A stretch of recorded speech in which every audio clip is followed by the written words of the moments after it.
that's a little bit mathematical in its orientation. But then astronomy is like that. Astronomy is the most ancient division of mathematical science, actually. And that's true in India also. Of course, I was pointing out, a lot of mathematics that we have today comes originally from India. It's an interesting point. For example, the so-called Pythagorean Theorem is found in the Silpa Shastra, which is part of the Atharva Veda. And it's a general form of the theorem. Sometimes they'll say, well, certain ancient peoples had special cases, but they didn't have the theorem in its general form. But in the Silpa Shastra, it gives the most general form of the Pythagorean Theorem. So they had geometry, and they could solve all kinds of complicated geometrical problems. These were involved in building sacrificial altars. Apparently, they would want to do such a thing. Well, they'd have, say, an altar in the shape of an eagle, very precise shape, defined geometrically. And there would be the problem of making an altar of the same shape, but with twice the area. Now, how would you solve that? You have to double the area, but they could do it using their geometrical constructions. So that's in the Silpa Shastra. Then algebra really comes from India. We get it from the Arabs, but it's there in India. And trigonometry, as I mentioned yesterday. And while I'm on the subject, in the very last part of the book, I'll just mention this thing, which is kind of interesting. This business of calculating pi to many decimal places was a favorite pastime in India. So there's a 14th century Indian mathematician named Madhava, and he gave the following approximation for pi. It's 3.14159265259. And he lived in South India sometime in the 14th century. So, in any case, the purpose in discussing the Surya Siddhanta was to lay the groundwork for understanding the fifth canto of the Srimad Bhagavatam. Because in order to understand the fifth canto, it's important to have an idea of where the different structures are that are mentioned in the fifth canto. I'm going to talk about the fifth canto proper tomorrow, but when I go over that, we'll be discussing such things as Mount Meru, Jambudweep, Bhumandala, and so forth. And we'll be interested in knowing where they are in the universe. So this introduction involving the Surya Siddhanta will help us in identifying where these different structures are, so we can get an idea of what the fifth canto is really saying. But before coming to that, there's some additional preparatory work which is important for understanding the fifth canto. And that involves understanding the nature of matter. So that's what I want to talk about today. So in the book, this corresponds to the second chapter, which I call Vedic Physics, the nature of space, time, and matter. So the basic point to make is that in the Vedic literature, the universe has many levels of experience. In effect, there are what you could call parallel worlds, so that you may have experiences on one level, so you see a certain world, you have certain experiences. And this is based on your karma and a particular arrangement of your senses.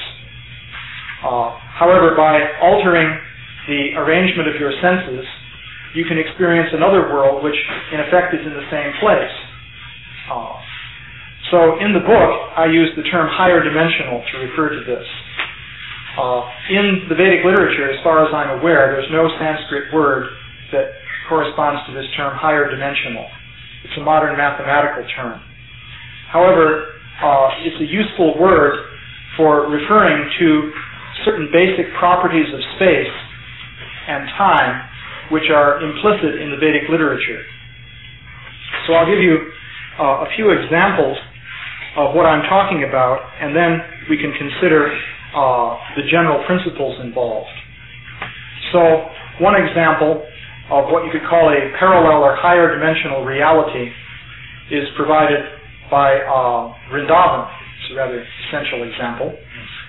We're told that the entire spiritual world is there in Vrindavan. Now, if an ordinary person goes to Vrindavan, he sees an ordinary earthly village with buildings and streets and people and so forth. But if the person is at a higher level of spiritual awareness, then he can see the actual reality of Vrindavan. There's the whole Brahma Vimohana Lila, in which Krishna revealed to Brahma the reality of Vrindavan. And Brahma was totally astonished by what he saw, so much so that he actually fainted. So the point then is that the ordinary world is there in Vrindavan that we see and experience, and this transcendental world is also there. And it's a question of the level of consciousness of the individual as to which world you can experience. So you might say, well, this is an entirely spiritual example. There are material examples also. For example, in the Himalayas, there's a place called Kalapagram, which is mentioned, I think, mainly in the 8th canto of the Bhagavatam.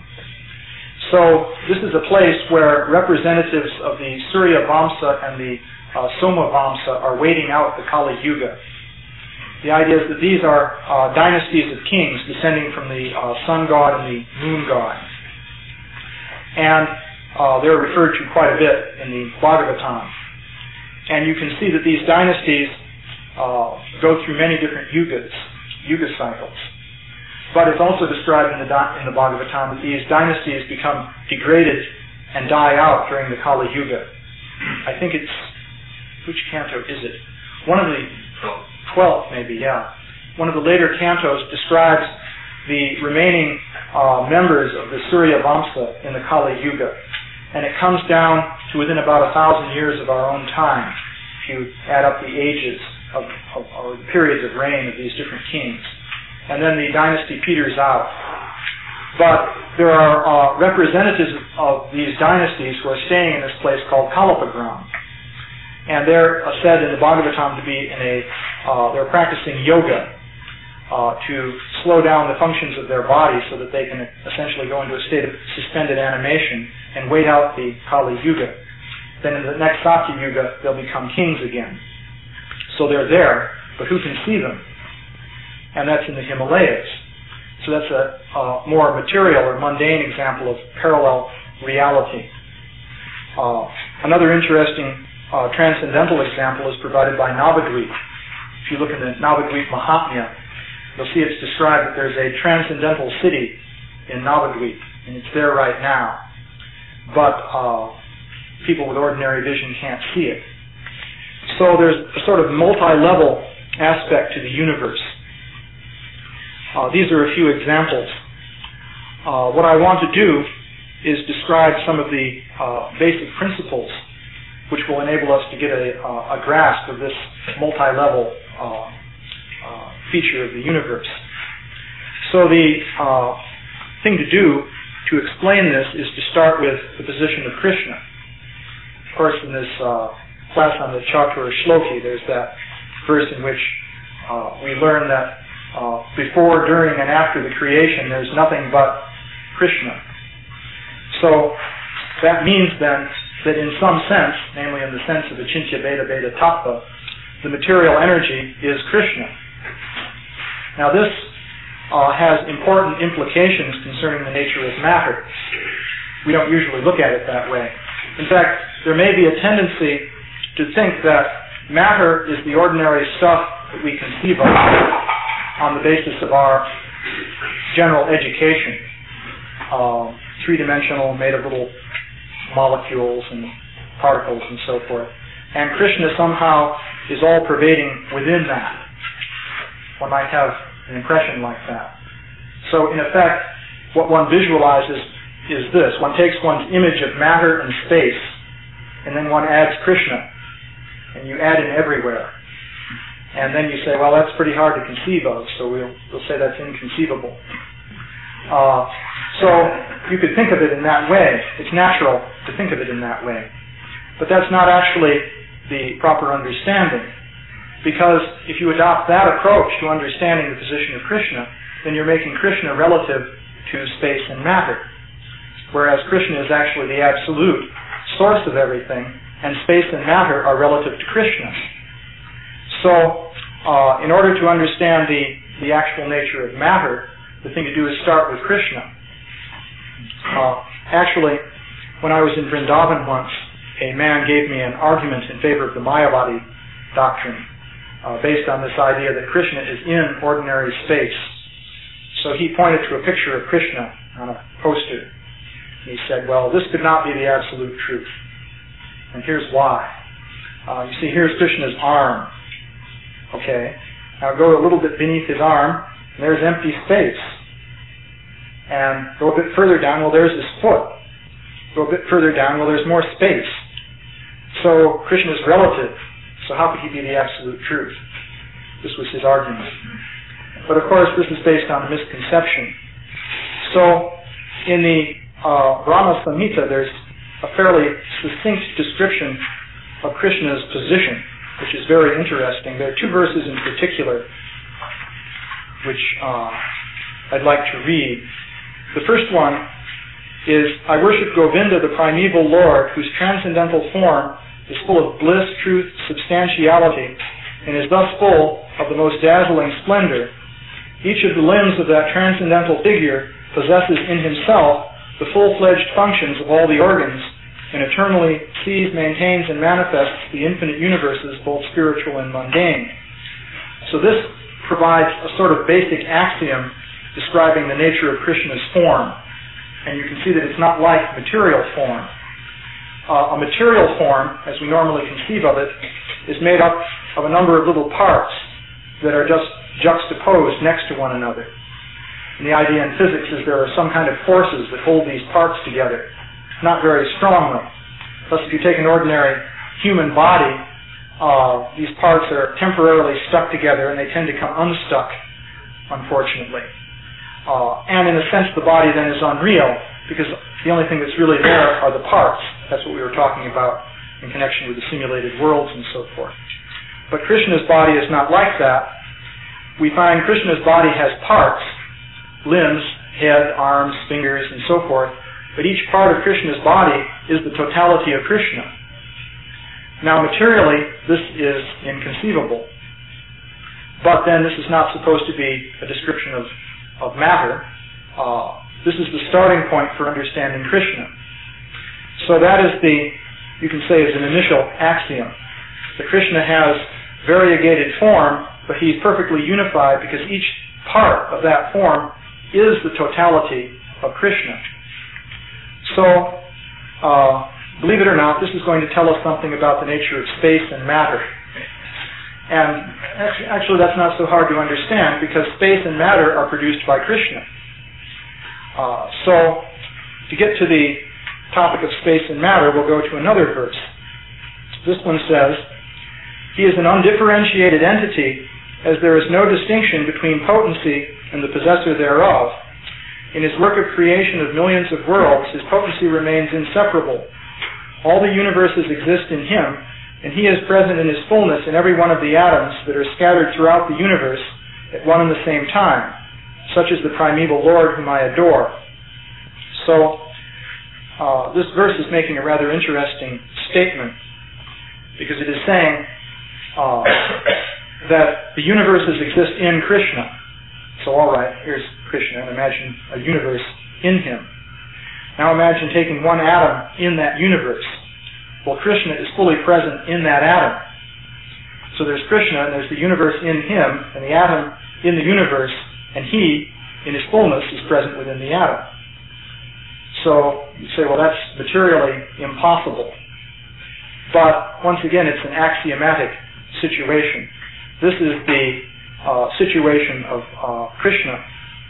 Srila Bhaktisiddhanta Saraswati in his purport emphasizes this point. Let's see, where is this? Yeah, he says,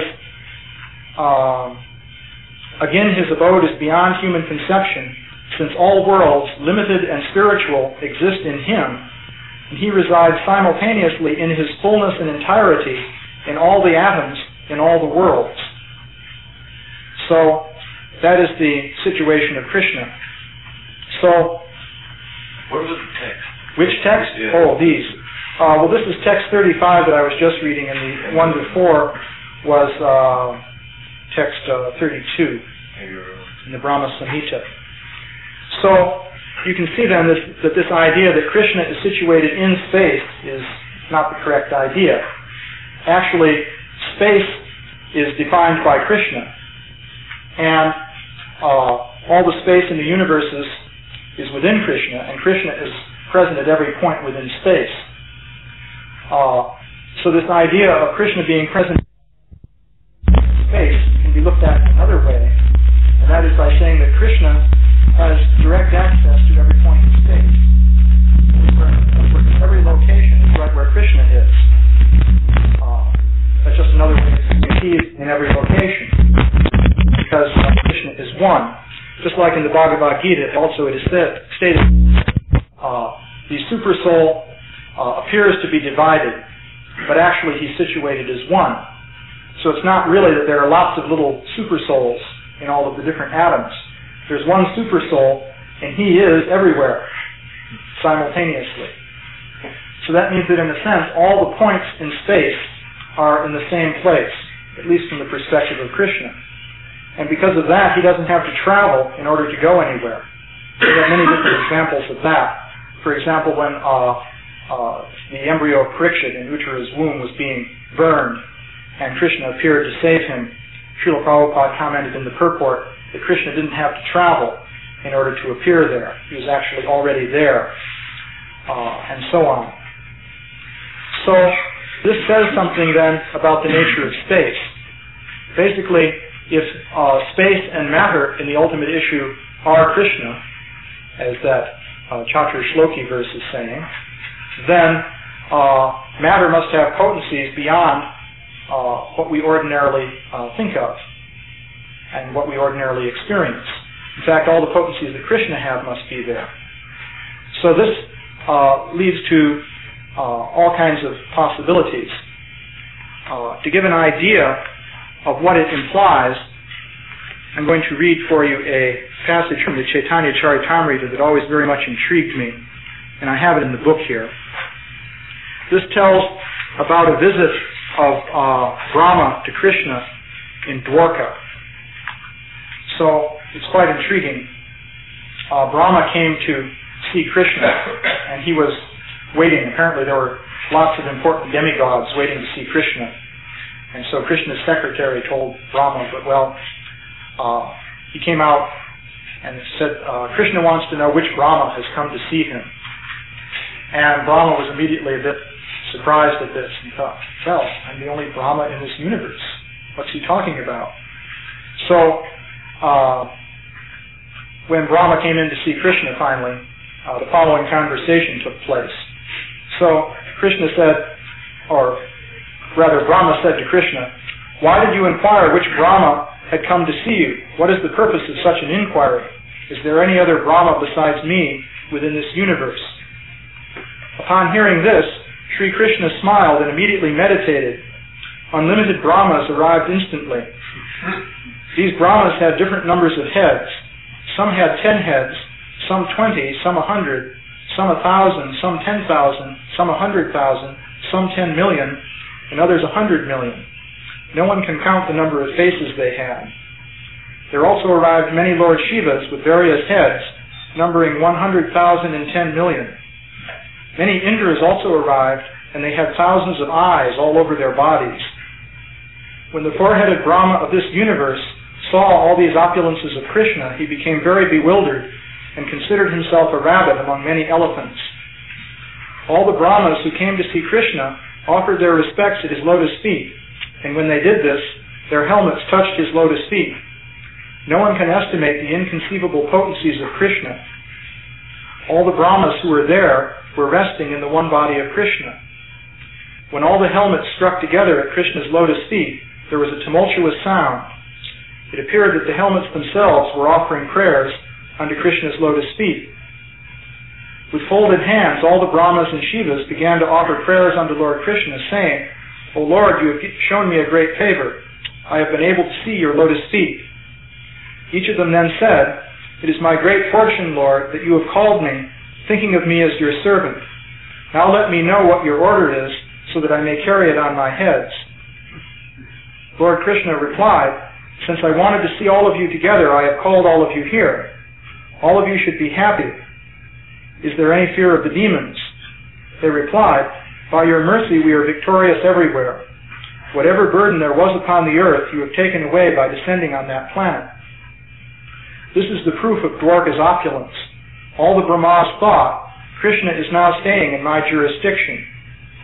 Thus the opulence of Dwarka was perceived by each and every one of them.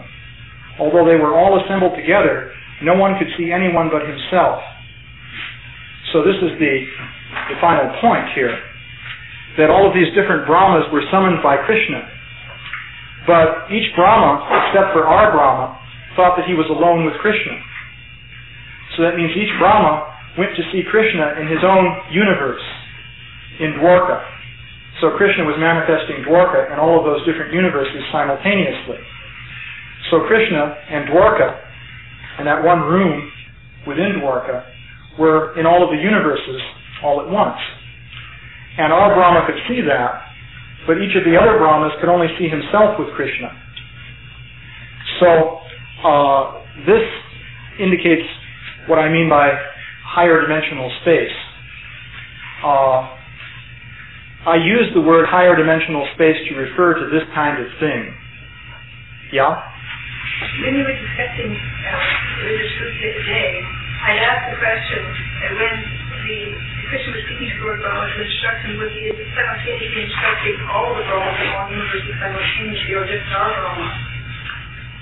For all we know there, he was just discussing our Brahma, as far as we're told. But in this passage right here, we're told explicitly, of course, that he was speaking to all of these different Brahmas. And he was speaking to them all individually. And our Brahma was given the vision to see all of that. That's similar to Arjuna being given the vision to see the universal form. So here we have this situation, which in terms of three-dimensional space is not possible. Now you might say, well, this is a particular example involving Krishna and Dwarka and so forth. But it also involves Brahma, the different Brahmas, and their universes, and so on. In other words, it involves the total picture of reality. So we see that there's this, what I refer to as multidimensionality of space. As I say, I'm using that term. It's a term borrowed from mathematics, but it's a convenient term to refer to this kind of thing.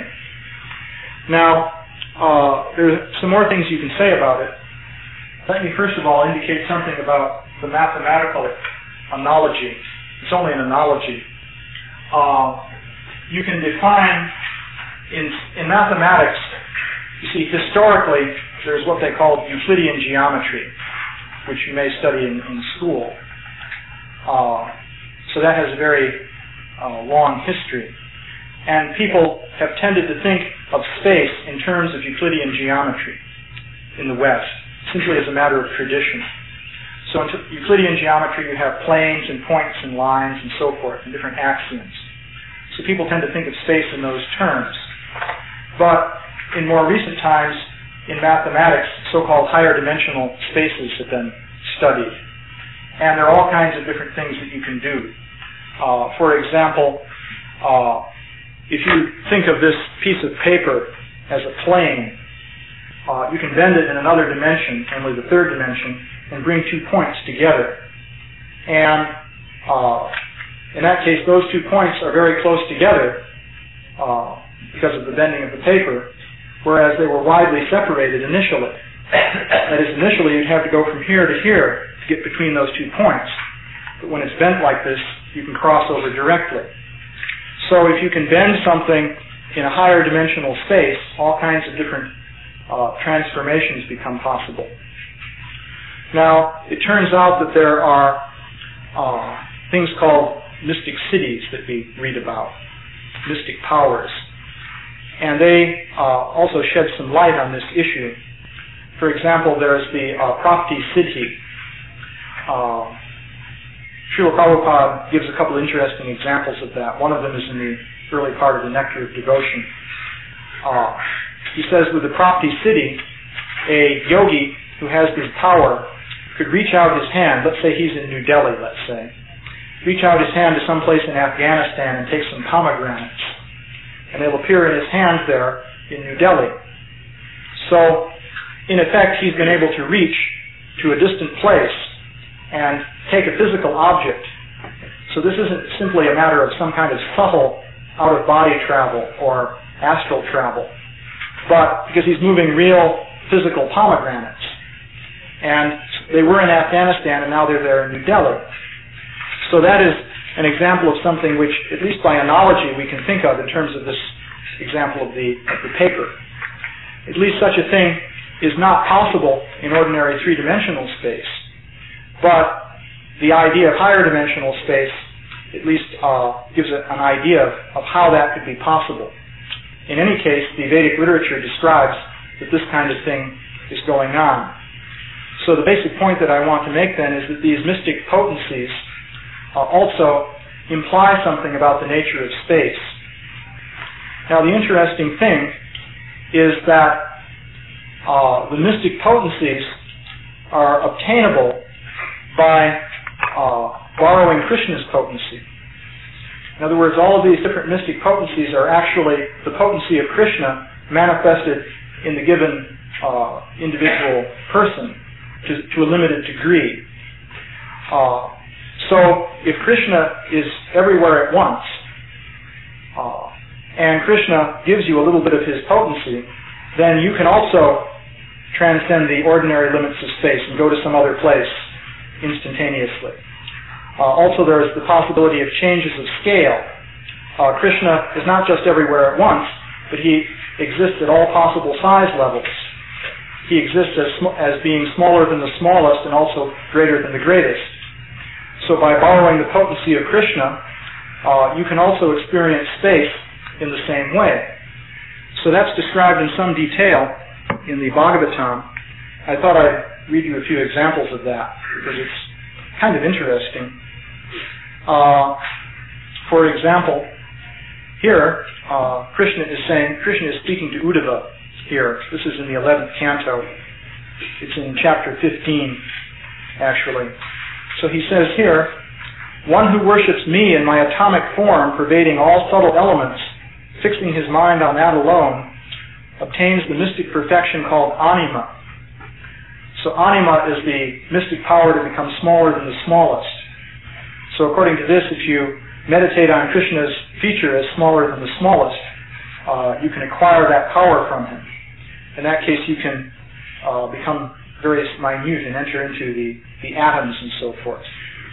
Or conversely, one who absorbs his mind in the particular form of the Mahatattva and thus meditates upon me as the supreme soul of the total material existence achieves the mystic perfection called Mahima, or Mahima actually.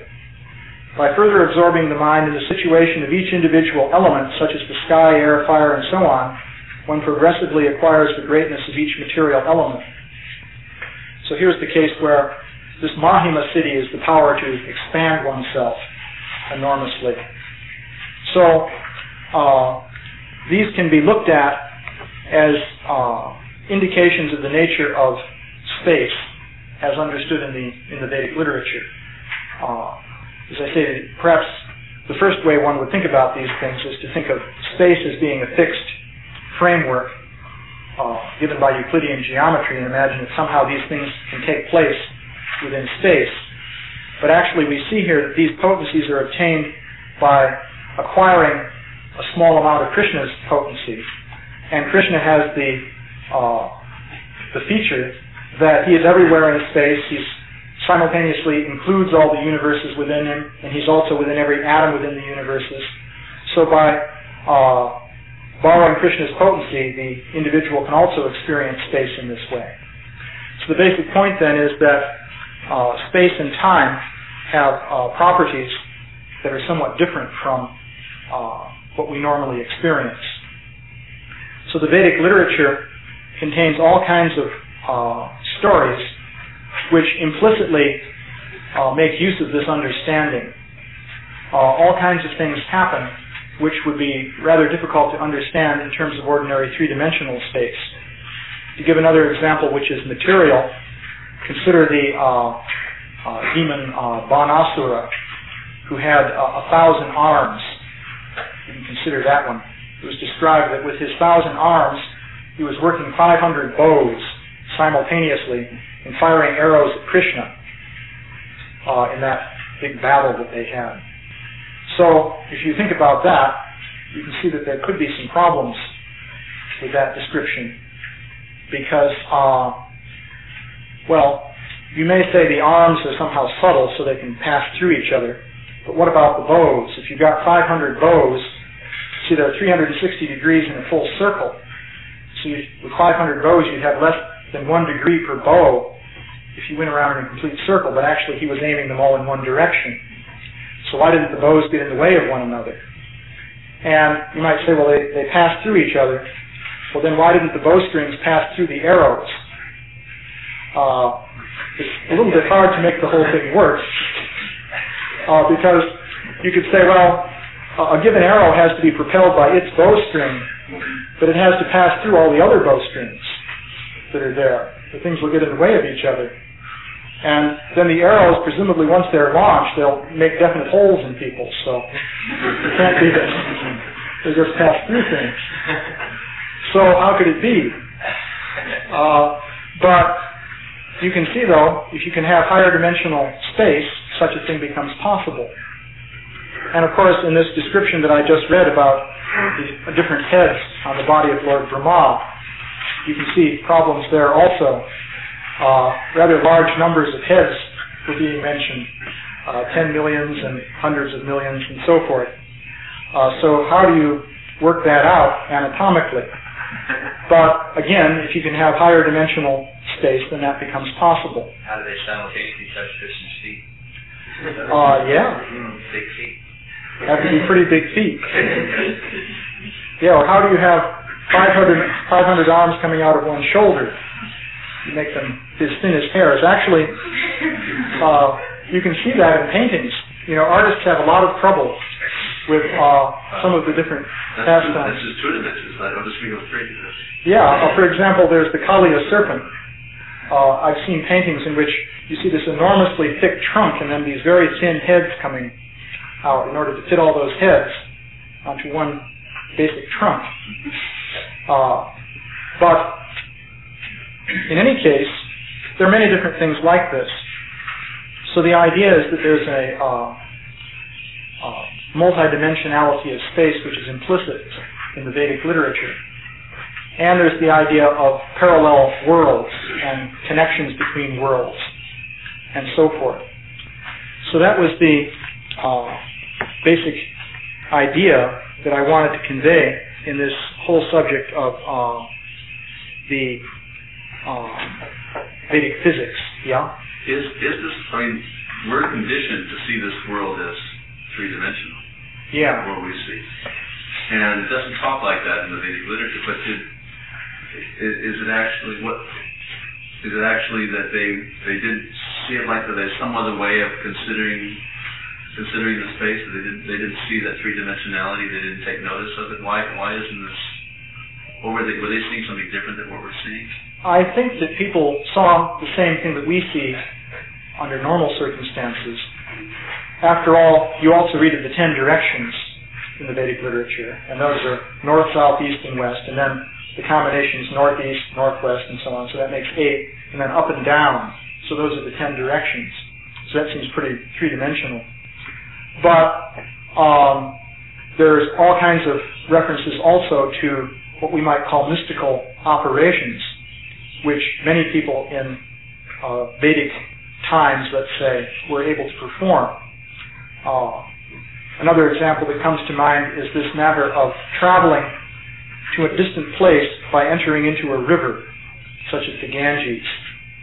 Srila Prabhupada has said that even today there are some yogis who can enter into the Ganges somewhere up near Haridwar, and they emerge for the Kumbh Mela, I guess near Allahabad.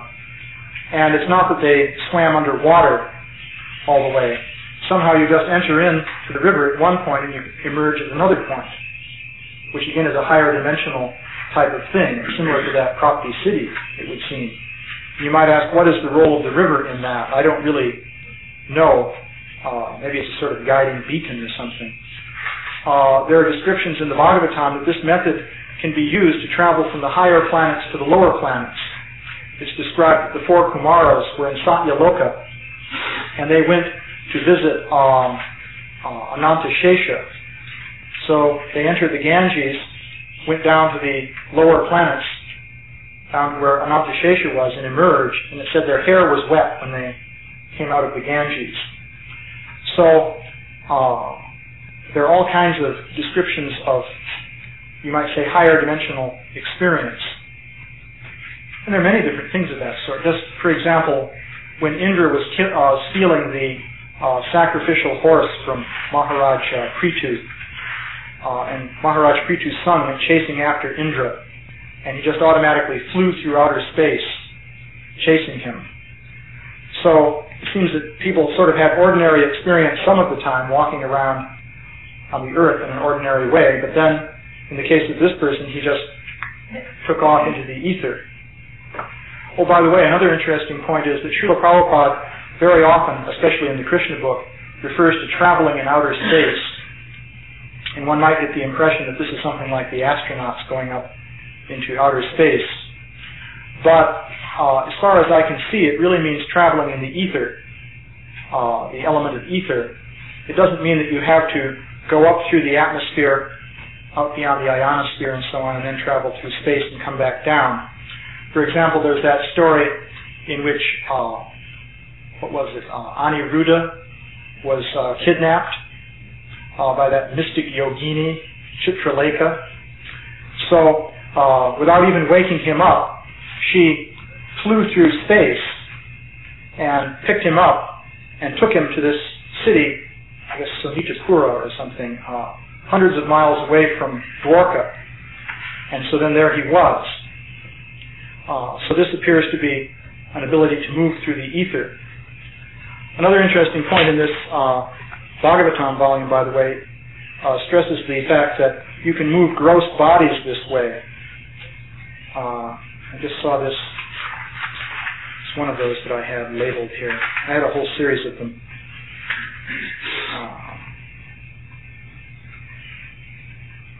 This is it. This is text 22 in chapter 15. It says, "The yogi who completely absorbs his mind in me, and who then makes use of the wind that follows the mind to absorb the material body in me, obtains through the potency of meditation on me the mystic perfection by which his body immediately follows his mind wherever it goes." Hanuman was able to, when he was little, tried to grab his son and flew pretty close to it. Well, yeah, there are so many descriptions of these things. What's described here is that you can move your gross body to another part of the universe, going at the speed of the mind and so forth. Yeah?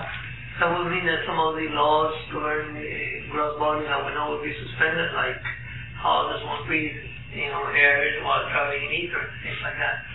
Yeah, apparently so. Another way to look at it is that the laws that we know of in our ordinary experience are special cases of more general laws. So when these kinds of things are done, presumably the more general laws are being invoked. We have experience of that kind of thing. If you consider the fact that nowadays we have electronics, so we can do all kinds of things with electricity. So the potency of electricity was always there in matter, but until about 100 years ago, nobody ever did anything with it, at least within our historical period. So all that potency was there, but nobody knew anything about it. Now we know about it, and so we have radio and television and electric lights and so on. So similarly, these would be potencies that are there in matter, in the material universe, but we don't know how to take advantage of them. But then there are other personalities that do. Yeah? When you talked about so many things, like so many arms mounted on the shoulder or heads, is it that becomes possible in the higher dimensional model because you're saying that we can have more than one thing in what we would consider the same place. Yeah. But somebody else doesn't consider it the same place. Yes, that's right. Another. In fact, you can even make a computer model of in 4 dimensions of a 4-armed form. I tried this. It was pretty crude. Actually, I only had a 64K computer to do that with. So I just used blocks to make it. So I used 4-dimensional blocks. People know about these things. So, ever see a 4-dimensional block? I'll make a drawing of one for you. I thought the 4th dimension was time. Well, the 4th dimension can be a spatial dimension. If you take an ordinary box like this, and then we need to extend each of these lines and connect them like this. Oops, I forgot 2 extensions. There we go. Hypercube? Yeah, this is a hypercube. It's called a tesseract also. I just have to connect all the lines now. I have to stand back from it and see where they all are. Let's see. Not quite. I think I misconnected some lines here, I'm afraid. Wait a minute. Where does this go? Yeah, that's right. And one to your left. Well, I need something up, that's for sure. That's all. If we would leave this, then all the rest of it would work probably also, right? Well, basically, you can do this with mathematics. You can have a 4-dimensional cube, a hypercube. So, just as you can take ordinary 3-dimensional cubes and put them together to make a figure, somewhat crude, blockish-looking figure, you can take 4-dimensional hypercubes and put them together in 4-dimensional space. And you can make a figure. And using a computer, just as you saw with this computer graphics, you can take a 3-dimensional model of something generated in the computer and project that onto the 2-dimensional screen, and you see it as a 2-dimensional representation of a 3-dimensional thing. Well, you can do the same thing with a 4-dimensional object. You can also project it onto a screen, and you can rotate it in 4 dimensions and look at it from various angles. So I tried that out. You get some quite remarkable looking pictures, but I arranged the thing with 2 arms coming out of each shoulder. So it would be interesting, by the way, to make a more realistic model of that with a more powerful computer. Actually, people do this kind of thing. There are a number of videos showing higher dimensional surfaces projected into 2D and then rotated in the higher dimensional space. These are used in some mathematics classes. And what you see on the screen are all these amazing transformations taking place, but really it corresponds to the rotation of the higher dimensional surface. So it's because of that sort of thing that I really adopted this term higher dimensional, although I should stress it's only really a metaphor for the actual reality.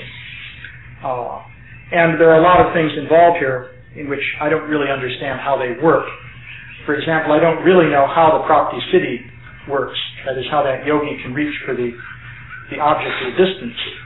But the basic principle, though, behind it is easy enough to understand. Namely, if Krishna is a unified being who at the same time has diverse features, and he is simultaneously at all points in space, and actually is the very definition of all the points in space, then these kinds of things are possible. And then the details, of course, would be, a vast subject known only to Krishna ultimately. But of course, yogis at different levels of advancement would know the whole system at different levels of detail beyond what we're aware of. So that is a basic foundation then. Is there any other questions? Yeah? So we're talking about how a yogi meditating on certain aspects of Krishna can attain a particular city. how does this relate to the fact that we know some of these demons and, they're expanding into great sizes now? We can't conclude that they were meditating on Krishna, seeing that city. Yeah, that's been answered. I think in a purport here it mentions that one can obtain a perverted reflection of these cities also, and the demons are allowed to do that. So Krishna is facilitating their sense gratification. It's an educational experience to be a demon. Yeah. Doesn't modern science have this conception of 7, 8 different dimensions? Yes, that's an interesting point. I should mention something about modern science, because you might say this idea of higher dimensional space is really rather far out. But in modern science, you find these kinds of ideas. First of all, in mathematics, generally subjects such as linear algebra and so on are presented in terms of n-dimensional space. They don't even bother with 3 dimensions. They make it n, where n could be anything. But then in physics, where they're talking about the real world, it turns out, first of all, that quantum mechanics assumes really the necessity of an infinite dimensional space simply to define atoms. A lot of people aren't aware of this, but if you take, say, a carbon atom, which has, well, that's the way you define one carbon atom in quantum mechanics. You need that. If you try to do it just in 3-dimensional space, it won't work. All the physics breaks down. Yeah? If the electron isn't really a discrete unit, and if it's existing as some sort of wave, then how does that fit in with the idea of the electron being a distinct unit with certain distinct electrical charges that's irreducible? Yes. Quantum mechanics is an amazing subject. That's a good question. What you have are, well, it's a whole thing to go into in quantum mechanics. But, yes, you have, actually, just to sum up the basic point, I was once speaking to this British physicist, Sir Brian Pippars, at Cavendish Laboratory, and he said to me that the moment you think of 2 electrons, you're lost. Said it's a total misconception to think that there are 2 electrons. In effect, there's 1 electron. Because I just said, I spoke of a carbon atom, and I said, well, you need 18-dimensional space. Now, guess what you need to have 2 carbon atoms? 36. That's right. You need 36-dimensional space to talk about the electrons in 2 carbon atoms. So all the electrons in 2 carbon atoms, that's really 1 electron, so to speak, moving in 36-dimensional space. Now if you go to 3, 4, etc. carbon atoms, you just keep multiplying the numbers of spatial dimensions. So quantum mechanics is actually defined in terms of something they call Hilbert space, which is infinite dimensional space. That's the way quantum mechanics works. So the point can be made that if in physics, and one should keep in mind quantum mechanics isn't just some strange esoteric theory, but it's the foundation of modern chemistry. And chemical reactions are understood in those terms. They can't even agree whether it's wave or particle, light or electron for that matter. If you look at the actual theory, it's all wave and there's no particles. But the really mysterious thing is that the wave suddenly reorients itself by jumps. And the jumps correspond to what they speak of as particles. I have to give you some descriptions to clarify that. That's a pretty obscure statement. But it's a very remarkable theory. The strange thing about it is that it works. By behavior. The behavior is like that of a particle. Sometimes. Yeah, sometimes it's like that of a particle. And sometimes like that of a wave. Yeah. I'd have to draw a whole bunch of diagrams to explain how that works out. But the basic point to make there is that they're dealing with higher dimensional space just to define atoms and molecules. So already then that means this whole idea has been introduced into modern science. The Vedic literature is going much further than that, but the ideas are there. What are they waves of? Well, no one would be able to say what they're waves of. That's a question I asked when I first studied this. Actually, I was in high school, and I studied this thing. So I said, well, what is this wave oscillating in? I said, that's totally the wrong question to ask. Just take it as an axiomatic starting point. You start with this wave. We don't ask what it's oscillating in, or what it's made of. That's not a fruitful question. So one shouldn't laugh at that, though. That's actually a valid approach, because it's the same approach that I was just advocating for understanding Krishna. That is, in the Brahma Samhita, you have this description of the way Krishna is, that each part of his transcendental body is identical to the totality. Now, you could say, well, how are we to understand that? What's his body made of, anyway? But the answer would be that that's the wrong question. Actually, this is the starting point. Krishna is like this, and then other things can be understood in terms of this. This is what they call the axiomatic method. And in fact, it's quite ancient and respectable. For example, I mentioned Euclidean geometry. Well, Euclidean geometry is defined in terms of axioms. 2 points determine one straight line, and so on and so forth. So how do you know that these axioms are true? Well, you don't. Actually, it's interesting. In the history of geometry, for many years people thought that these axioms of Euclidean geometry are somehow intuitively obvious.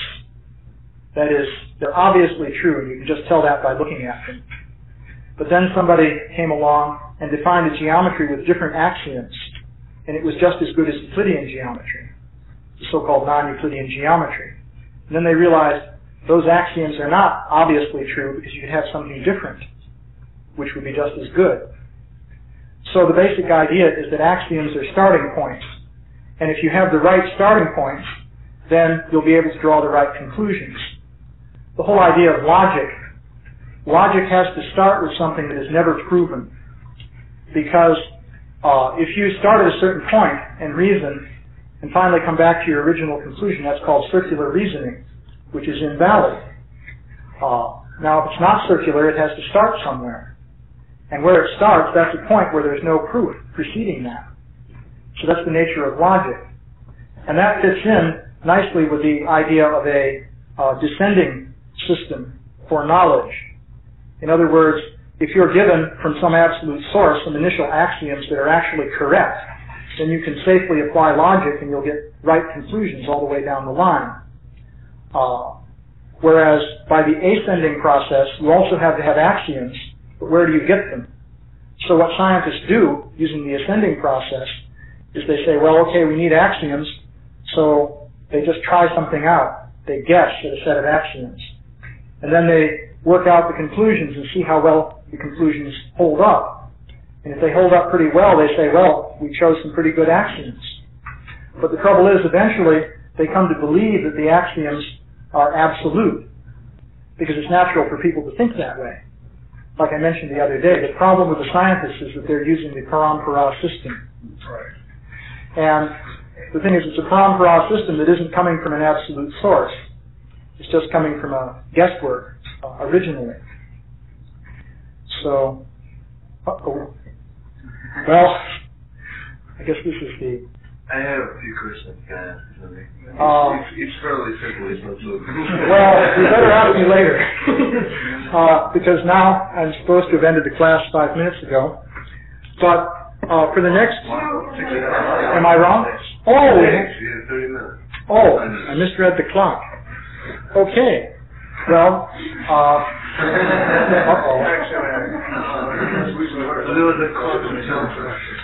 you can ask one question. Okay, so I'm going to choose this one. According to, you give a reference to Krishna book of Madhuri Asuna looking to Krishna's mouth and discovering a dirt, right? Or she was asking him, you ate dirt. Right. And she looked to his mouth and she saw all the universes within within Krishna's mouth. And besides that, she also saw herself looking to Krishna's mouth. Right. So that means that there is it works on similar patterns of motion. And I take a video camera, I will point it to this TV screen, and there will be the infinite regress representing himself like a giant yellow giant bag, right? Yeah. The difference though is that yes, you can point the TV camera at the screen, and you'll get an infinite regress of cameras and screens. Yes. But those are only images. But in this case, it's the actual reality.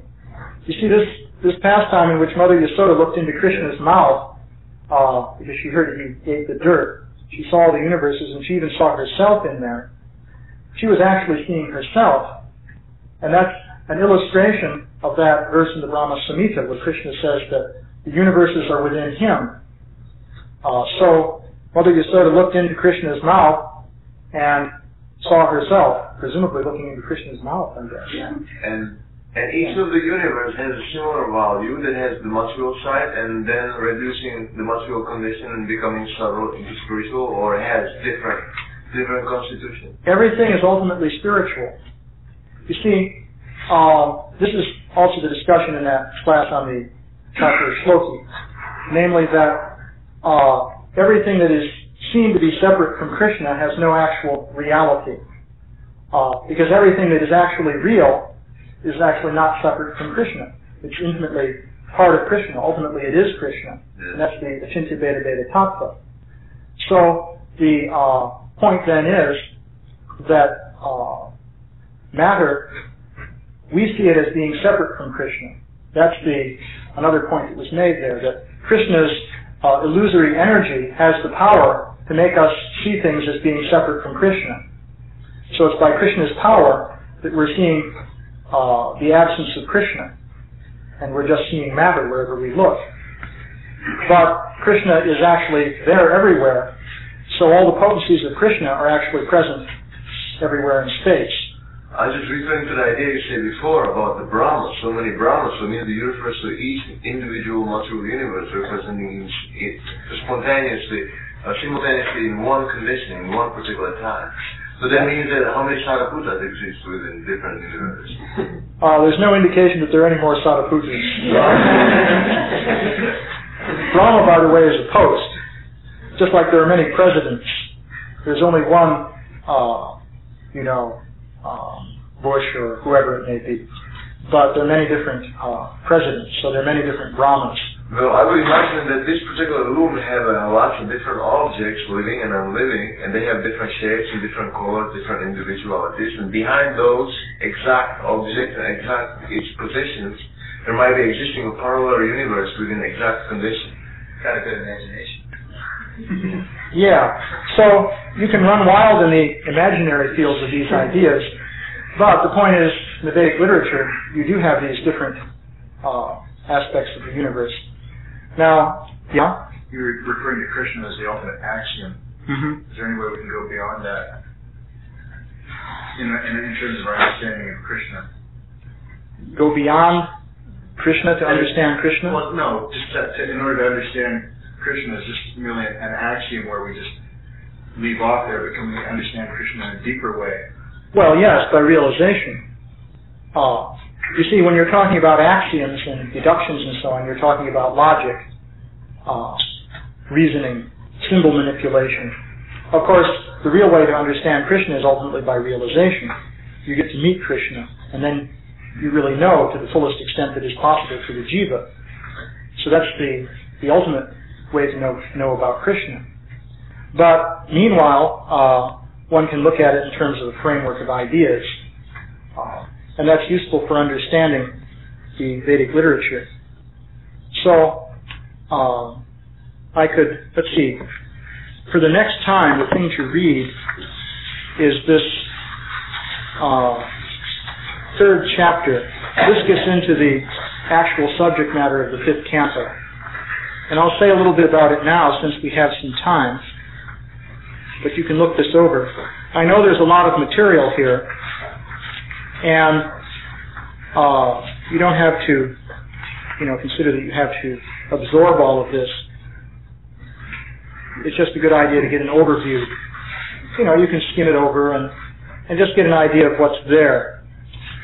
So what I'm going to be doing then is discussing this material. So the starting point for the discussion of the universe is described in the 5th canto is the Earth. And so the Earth is described in the 5th canto as Bhumandala. And I translated this here, Middle Earth, because it's the middle planetary system. This Bhumandala is described in the 5th canto of the Bhagavatam essentially as a disk, which is 50 koti yojanas in diameter. Koti is 10 million. So it's 500 million yojanas. And Srila Prabhupada consistently uses the figure of 8 miles for 1 yojana. So that comes out to 4 billion miles in diameter. So that is the Earth as it's referred to in the Srimad Bhagavatam. So this, of course, can be a little bit perplexing, because you can say, well, what does that correspond to in our experience? Because we tend to think of the Earth as a globe. So how does this disk, 4 billion miles in diameter, correspond to a globe? So one idea that one might have is that, well, the Vedic literature is not even accepting the idea of the Earth as a globe. But that's one of the points regarding this description of the Surya Siddhanta that I was giving yesterday. Because the Surya Siddhanta describes the Earth as a globe. And in fact, it describes it as a globe of about the right size. There, you use a figure of 5 miles per yojana, and the Earth is a globe which is about 25,000 miles around the equator, which is the right value according to modern understanding. How did it become 5? The reason I would select 5 is that there are various distances mentioned in the Surya Siddhanta. There's the diameter of the Earth, there's the distance to the Moon, the diameter of the Moon, and diameters of different planets. And if you adopt 5 miles per yojana, then all of these agree with modern numbers. So that's the reason for thinking it's 5 miles. Now, in the Siddhanta Shiromani, that's another one of these Jyotisha Shastras written by Bhaskaracharya, the figure is, I think, 7.55 if you calculate in the same way, namely by matching all these distances. So those are 2 different scales. And as I mentioned yesterday, this astronomer Parameshwara comes right out and says there are 2 different scales used by astronomers for the yojana. So the 8-mile figure that Srila Prabhupada uses is closer to the Siddhanta Shiromani figure. I've also seen references to a 6-mile yojana and so forth. So that's the question then. We have on the one hand the Earth globe described in terms of yojanas as having a diameter of 1,600 yojanas, and this 500 million yojana disk referred to as the Earth in the Bhagavatam. So what is the relation between the 2? Now, I was interested in checking to see what commentators on the Bhagavatam explicitly had to say on this subject. And I found some material which is contained here in the appendix of this book, specifically the first appendix. There are 2 appendices. What I have here is a translation, pretty much commentary and part translation, of some remarks made by a commentator on the Bhagavatam named Vamsidhar. Now this was obtained from the volumes that Srila Prabhupada used for Bhagavatam commentaries. There's some large green volumes that he would consult, which had, I think they had 11 different commentaries by different authorities. Yeah? I was concerned that when you said that, you said that it was in the same volume. People might might become confused and think that therefore it's automatically a bona fide commentary, but you don't say that explicitly. I say explicitly in the book that actually I don't think it's necessarily bona fide. What my purpose... I didn't think there was any. Yes, it's in this appendix. Have you read the appendix? Yeah. Well, perhaps I didn't make it suitably clear, but I definitely said it in here.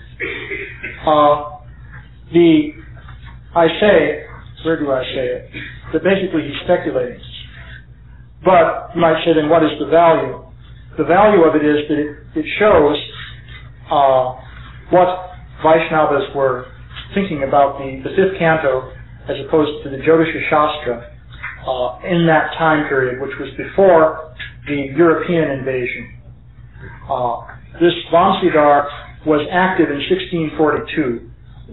I don't know any other dates concerning his life, but according to what I was able to find, he was writing things, so he was mature in 1642 AD. So, yeah, it's after Lord Chaitanya. Another point to make is that in the fifth canto, Srila Prabhupada at one point quotes verbatim a very large chunk of Sanskrit, which he attributes to, what's his name? That name just escaped my mind. Vishwanath Chakravarti. Yes, Vishwanath Chakravarti Thakur. So there's a large block of Sanskrit that he quotes there. In fact, there is a commentary by Vishwanath Chakravarti Thakur in which that passage of Sanskrit is to be found. Vamsidhar has word for word the same passage as part of his larger passage. Now, that means one of them is quoting the other, but I don't know who's quoting whom. Contemporaries. They would seem to be. So that's as much as I know. But the section in this appendix, I present a translation of the section which is found both in Vamsidhar and Vishwanath Chakravarti Thakur. That's in the beginning part of the appendix. Basically what that is a detailed calculation of the diameter of Bhumandala, which refines, you might say, the Bhagavatam figures. They give slightly different figures than those contained in the Bhagavatam, and they explain why.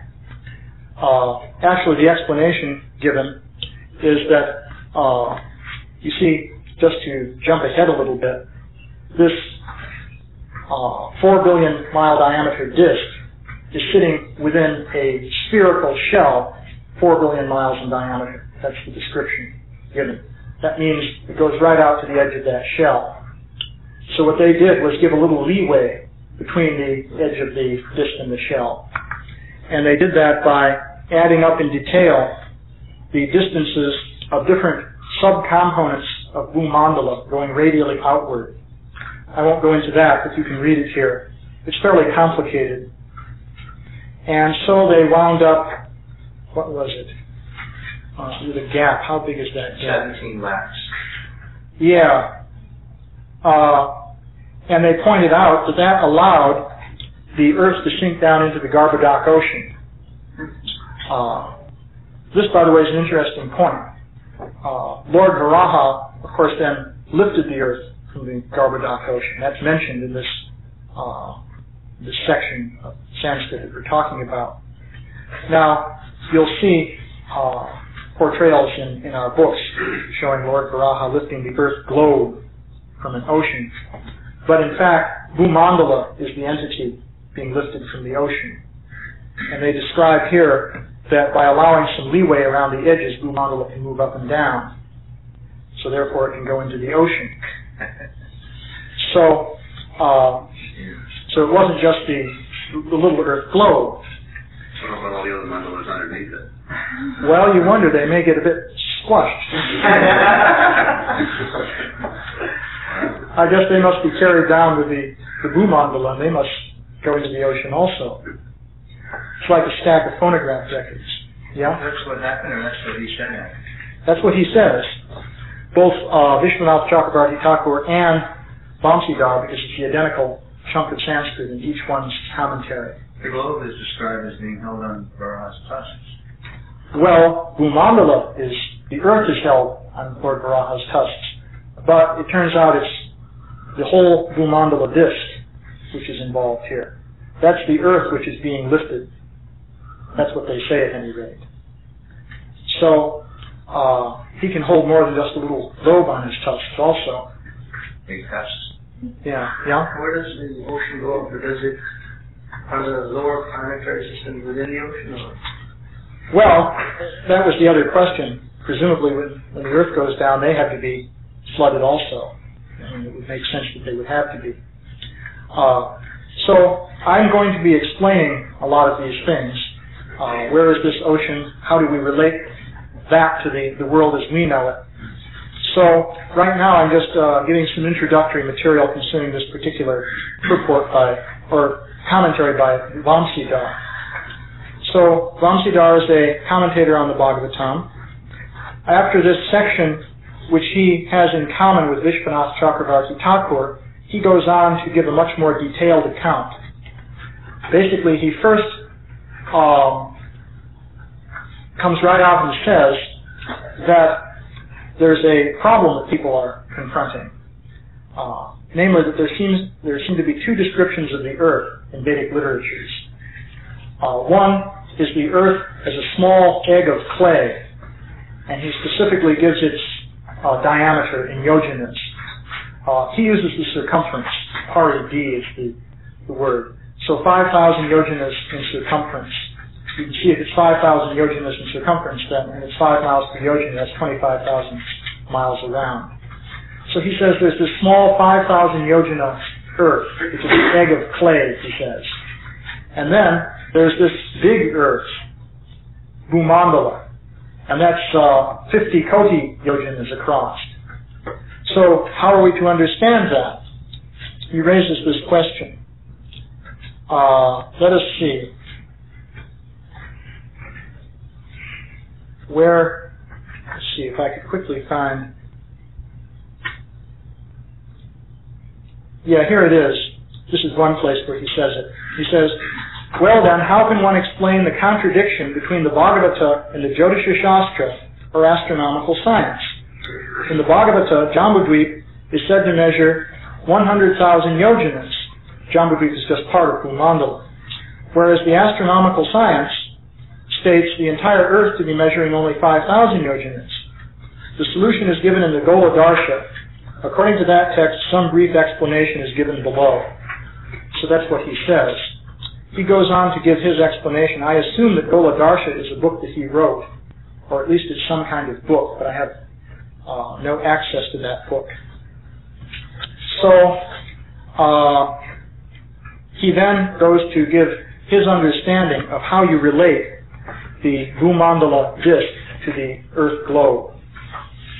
So, as I do say here, I think that he's mistaken in certain respects about what he's saying. And that's part of the whole discussion within this book.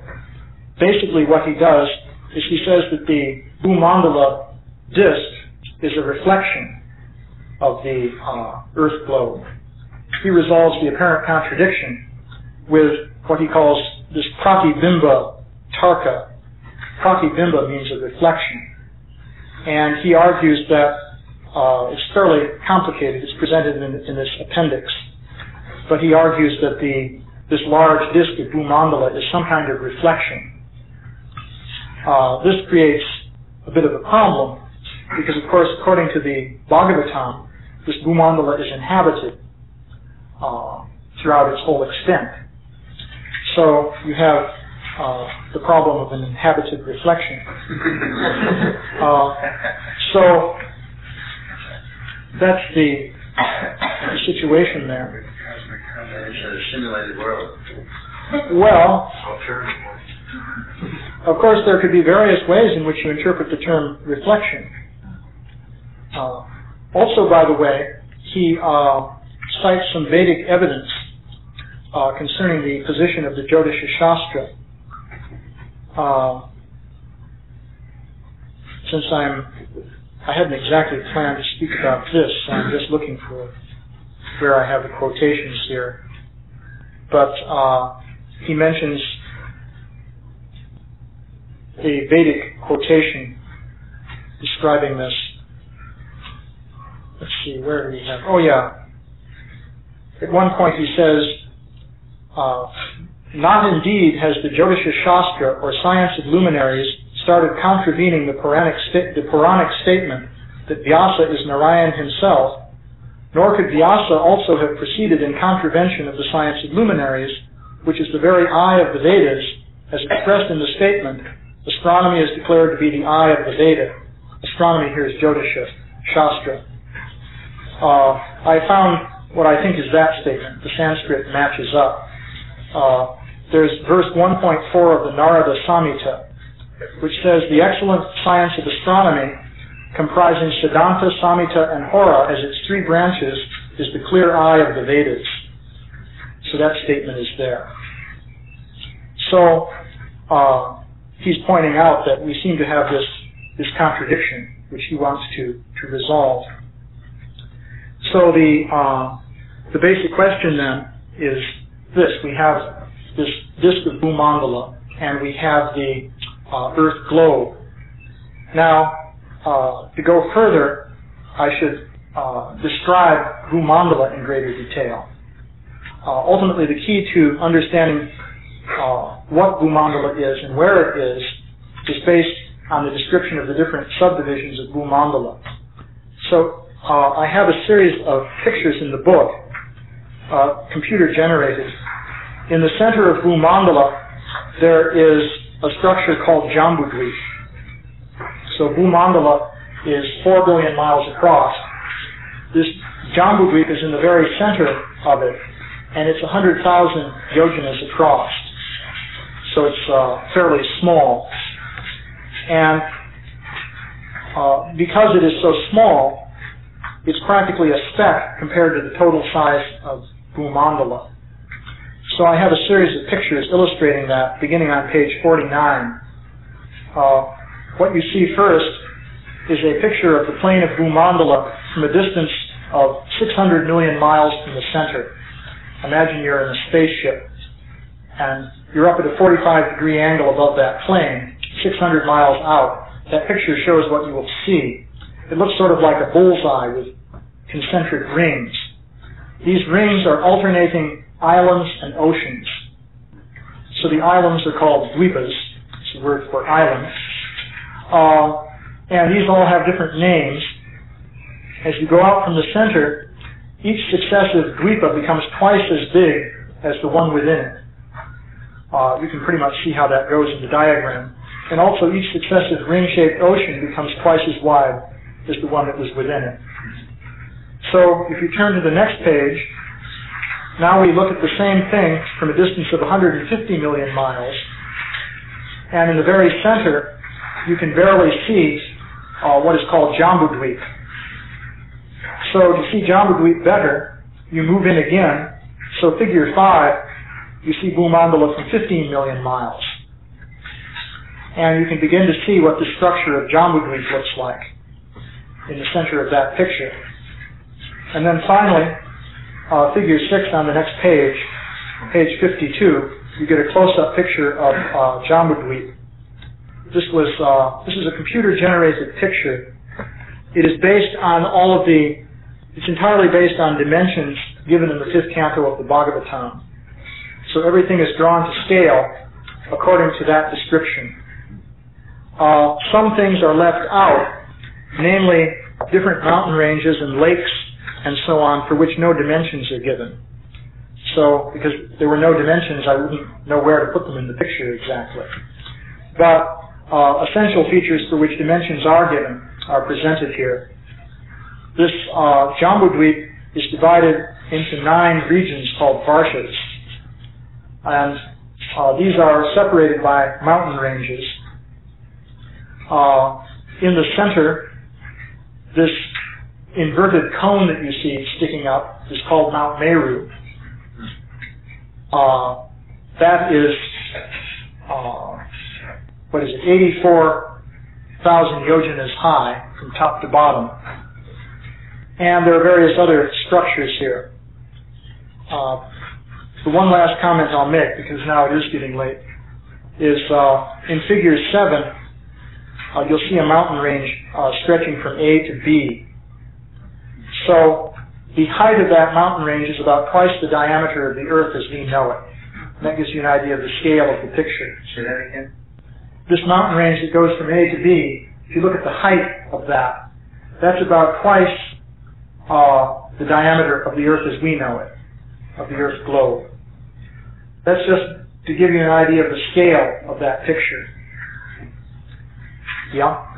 Actually, if these measurements could be given in some higher dimension, and then your pictures might not even have any basis in reality. Right? I mean, the measurements could be there, but they could be in different parts of higher dimensional space. Well, I think the most coherent understanding of the Bhagavatam is that these dimensions relate to one another in three-dimensional space because they're so described. Because they're described in terms of north, east, west, up, down, and so on.